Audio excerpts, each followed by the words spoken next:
Hey, what's happening? Welcome to Mates TV. Happy New Year and all that stuff. We are back. The January transfer window is open, so let's talk about what Liverpool need to do before it shuts on the 1st of February. I don't think I'm going to throw out specific names or whatever into this because I think that's so fluid. And ultimately, I'm not an expert on European football. When names kind of come up in the wash, throughout media reports and speculation, etc. It's always interesting to dive into them, and maybe I'll do that next week or the week after when we've got a few more names to discuss. But right now, I want to talk about where Liverpool are at and some of the issues that are facing the squad, whether they're short-term, medium-term, long-term, and therefore lead the conversation into, is there something that can be done to solve these problems in January? Pretty straightforward. Yeah? Let's find out. So what I've done is I've taken extensive notes. I've got a whole 2 pages of notes of Liverpool's current issues, some thoughts, and then I want to talk around the impact of Afcon and the Asia Cup as well on Liverpool's thoughts. So in no particular order, current issues. Left back, Andy Robertson is out. He's likely to be out until February. Kostas Tsimikas broke his collarbone. Some excellent Googling on my part. There's no official return date for him right now, but you're looking at 2 to 3 months for the broken collarbone, and then that's just to heal. Is that then back in training, back in first team training, back in impact training? I don't really know. So Kostas is not someone that Liverpool can be looking towards in the short term, certainly, and probably the medium term. They've then got young players. So Owen Beck has come back from his loan spell at Dundee, a very highly rated loan spell at Dundee, but with the greatest of disrespect in Scottish football, only a loan at Dundee.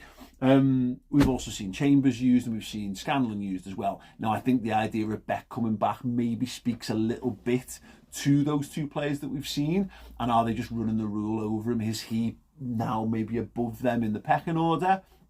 It's interesting. We know he's been getting into Wales squad, so perhaps his development is a little bit further along than those 2. He is certainly older than them, so he should be. And I think that speaks to maybe Liverpool trying to give themselves maybe not a first team option, but certainly a backup option, because what we have seen is Joe Gomez deployed there to actually really positive effect, which I don't think a lot of people would have thought on the back of the Luton game. But Gomez has been excellent, both at right back and at left back. But that does have a knock-on impact to the right-back situation. So Trent Alexander-Arnold remains Liverpool's first choice right-back.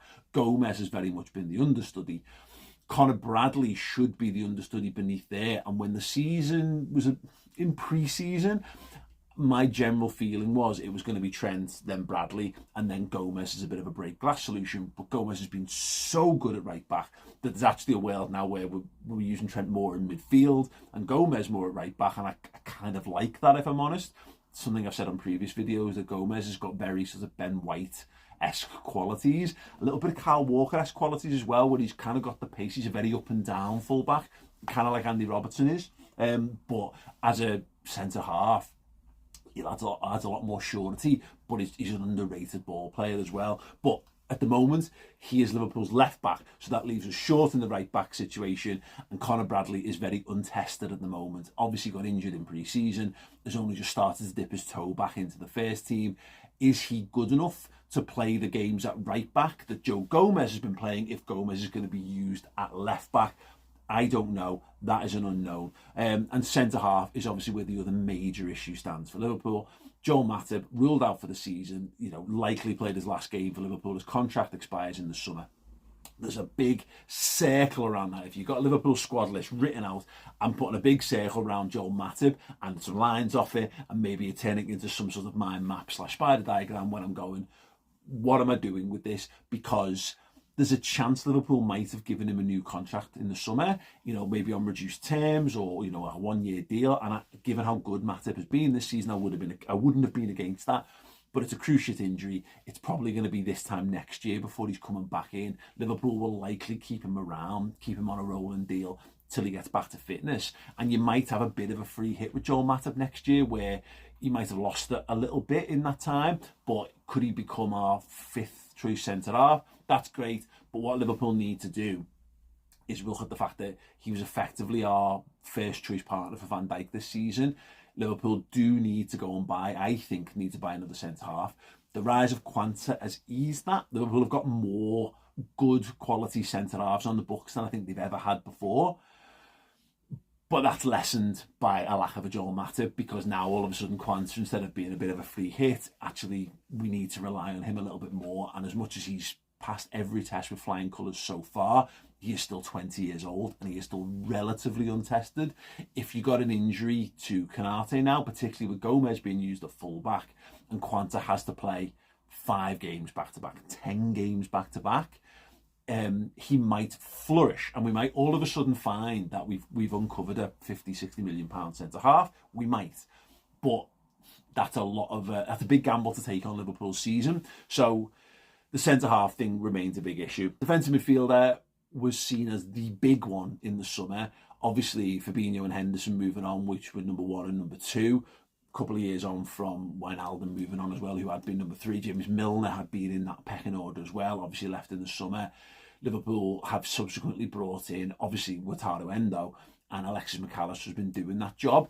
I think the prevalent thinking is still that Alexis McAllister is an 8 and he's doing a job at the 6, but the more you see him do the 6 and how good he is at doing it in his own way, of course, and that's a very different way to how Endo did it and a different way to how Fabinho did it, it does make you wonder whether, given we've got a lot of really good 8s, is that going to be a more permanent thing? And just parking that for a second, because that's a bit of an unknown, I do feel as though the form of Wataru Endo has really changed a lot of thought and thinking on the defensive midfielder thing. I was looking at him as just a body, just a stopgap player, squad player at best. But actually his form over the last month, he looks really good. And I'm not saying he's therefore the long-term option. I do feel as though, Liverpool's transfer business in the next 18 months will include getting a really, really, really good defensive midfielder. I do. But I think, and I don't know whether you agree or not, how pressing that is I think it's fallen down the pecking order of importance because of how good Endo has been. In the forward positions, obviously Mohamed Salah's got Afcon, and obviously Wataru Endo's got the Asia Cup. I'll talk about that more in a second. Ben Doak's had injury issues. Kate Gordon is coming back from long-term injuries. We've seen a couple of little appearances from him, substitutes. He's played a few minutes now, but they're baby steps back into it, and he's not.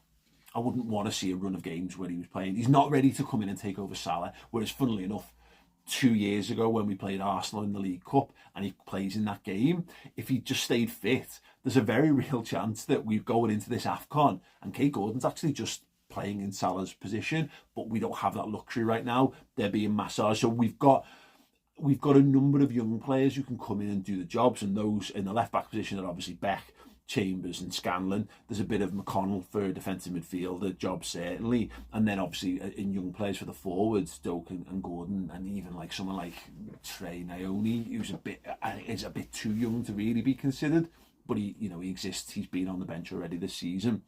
They're unknowns. They're unknown quantities. The other ones that we don't kind of know as well, Thiago will come back at some point, and Bajcetic will come back at some point. Bajcetic is by all accounts fit, but they're being careful with him. It's a growing issue, and Thiago, honestly, who knows? At some point he's going to play. He's going to be fit for 10 games, and they're going to be the 10 best games you've ever seen in your entire life. I cannot wait for that again. I'd love one last hurrah of Thiago at Liverpool, but I would be treating that as a free hit rather than saying we're going to be okay because we've got Thiago. So a couple of additional thoughts on that. I've mentioned on the Matip stuff, out for the season, contract expired, he'll need to be replaced in the summer regardless.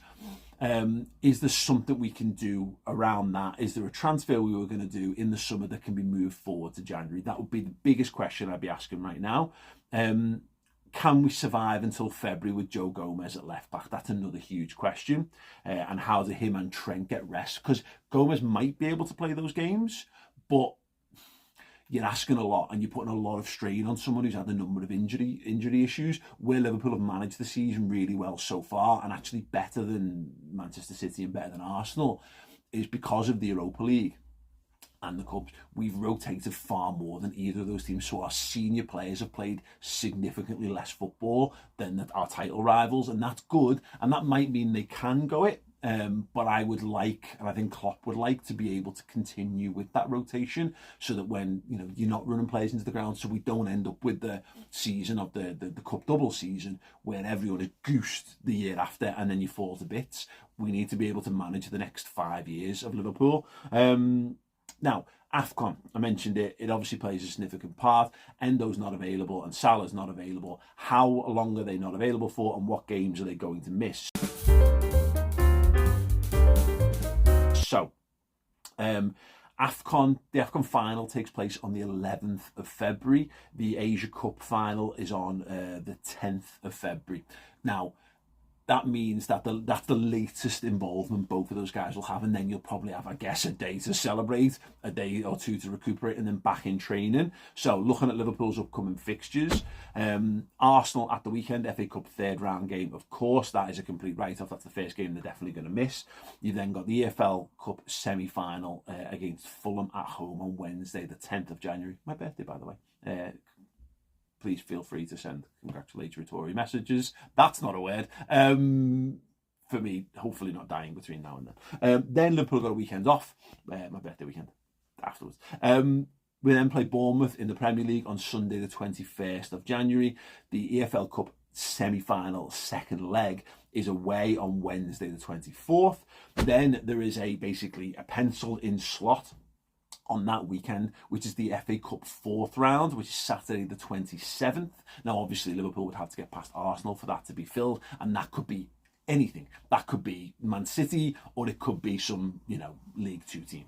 Complete unknown, but it's a blank at the moment. But I think we should probably factor it into our thinking, because you should always plan for the worst case in these situations. We play Chelsea on the 31st of January. Deadline day is the day that follows. That's on a Thursday, the deadline day, Thursday, the 1st of Feb.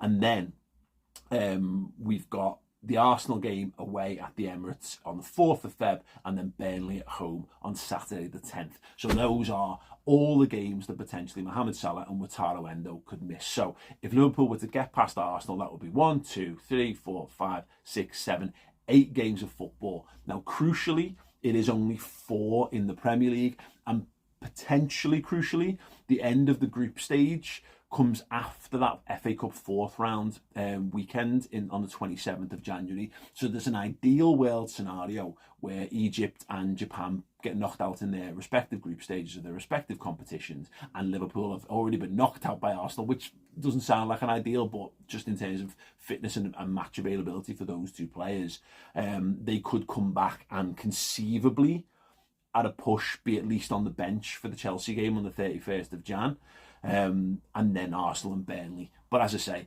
Liverpool, I suspect, and for our own sense of happiness, probably best to presume that both Salah and Endo are going to go deep in that competition. Out of interest, Japan are the 7-2 favourites to win the Asia Cup. And Egypt are only 5th favourite to win Afcon. I think Senegal are the favourites at the moment. So it's more likely that Endo will go deeper than Salah, but it's not outside the realms of possibility that Egypt will go far, because Mohamed Salah is the best player at that tournament by an absolute mile. Best player on the planet? Yeah, I think so. So yeah, that is a concern for the Reds, particularly because of the amount of young players that we might have to rely on, and a couple of senior players who've had injuries and are injury prone that we need to take care of. So what does it all mean? I think the issues facing, because I think the obvious thing I would do if this was a computer game and I didn't have to worry about managing the squad over the medium and long term, I think it would make sense for Liverpool to buy someone who can play left back. I wouldn't be against buying someone who can play DM, because I feel like we needed it in the summer. And look, starting to think about what the future looks like on that right-hand side of the attack for Liverpool in a post-Salah world. He's got 1 year on his contract left in the summer. There's talk of him signing a new deal. I would probably take him up on that. I'd give him another year at least. But that's a conversation to be had. But what does it mean for January? I don't think Liverpool are going to buy a left back. I really don't. And that's the one where, look, right now, we're not going to have a senior, proper, built for it left back for all of those games, likely. Robertson might be back for the Arsenal game, might. He's more likely to be back for the Burnley game, but what Robertson's coming back, how fit and sharp is he? The problem Liverpool will have with this is that they own 2 senior left backs, and I don't think the future of this system of how we play is owning more left backs. I think it's owning more versatile players who can do a bit at left back but a bit at centre half. And I actually think the injury to Joel Matip makes this a bit of a no-brainer. I think you need to buy a left-footed centre half who can do centre half and a bit at left back. What Liverpool need is a left-footed Joe Gomez, because look what Gomez can do. He's so good, and he's in such good form. He can play any position around the back four now, and at a really good level, and not in like we're playing Martin Scale at right back, or we're playing Ragnar Klavan at left back as we used to do in the past, and be like, oh my god, this is just an absolute nightmare. But someone who's really actually stylistically fits with what we do. Now, easier said than done, because left-footed players are obviously at a premium in general. Left-footed players at a level of quality to actually fit into Liverpool's squad, even more at a premium. And then you've got the fact that when they're at a premium, it means that other football clubs are also after them and then more reticent to let them go as well. I've seen Inacio mentioned, we saw Levi Colwell linked in the summer very, very heavily. There's been a Piero Hincapié as well, has been linked, even though it's been poo-pooed of late. But someone along those lines. What we're doing with Gomez at right back, what we're doing with Gomez at left back, what Arsenal are doing with Ben White at right back, that, a guy who is probably in his mind, preferably a centre half, but has got the motor, the energy, and the ball playing skills to actually play at full back, but not totally undermine what we're doing. Because that's the issue. You don't just play any old centre half at full back. You need someone who's got the ability on the ball, who can carry, who can sprint, who's got the wherewithal to get beyond and make the pitch really big and stretch the game. That feels like a huge priority for me, and it goes back to my point earlier on in the video. Who are those players, and are they available in January? So Liverpool profited from a variety of circumstances to pick up Gakpo last January and Diaz the January before. I don't know if those situations exist this time around. So let's use Hincapié as an example. There's just no way Leverkusen would let him go. They're flying in the Bundesliga. Xabi Alonso's having a brilliant time. They're building something. You might not even be able to get him out in the summer at the rate they're going. So that's kind of a no-go. We saw it with the Ibu Konate thing. Clearly, Leipzig were open to selling Konate, but they were very much not open to selling him in January. So Liverpool got through January, got it boxed in the months that followed, and then he joined in the summer. That's like my second case scenario for that. Can Liverpool get by without a signing in January? Maybe, but the more you have to rely on young players, the more you're leaving it to chance. And there's an opportunity here for Liverpool, top of the Premier League at time of recording, still going well in the League Cup, still going well in the Europa League, and again, at time of recording, still in the FA Cup, which will add a real wrinkle to this if they manage to get past Arsenal. It's tough. Liverpool would significantly benefit from getting someone else in there. That's the only one for me, because the problem we've got, and again, across all those other positions, it's very tough to buy a Salah understudy still, although it needs to be done at some point. I think the existence of Stefan Bajcetic and Thiago Alcantara makes it hard for you to go out and buy a DM, because I think we need someone who's 6 foot, who is good on the ball, who's targetish in the tackle, something of a hybrid between McAllister and Endo. Venn diagram, Stefan Bajcetic right in the middle, that's the footballer. So you might already own the guy, and then you go out and buy someone.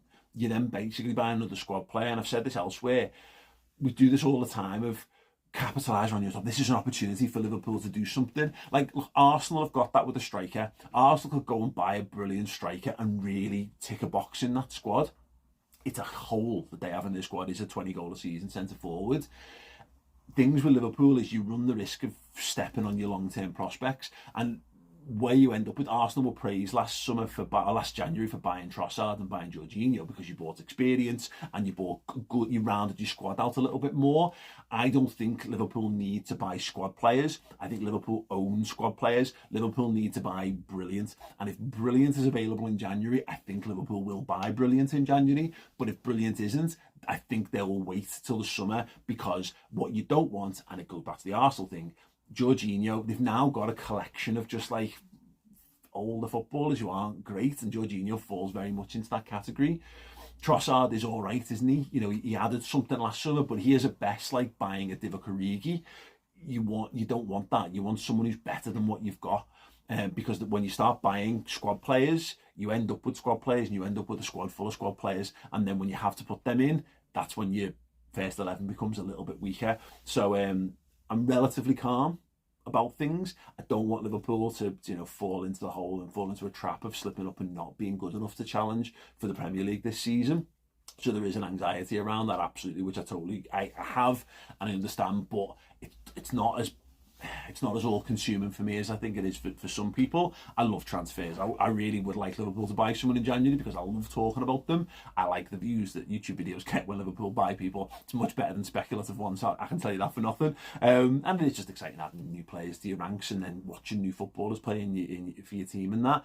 But that's the only one for me where I think there's some smart business to be done, not just fill a stopgap, not just get someone in and hope that it, kind of helps us. I don't think we need that because I think we've got really good young players who can do that. I think we've got lads who can come in and help Liverpool out.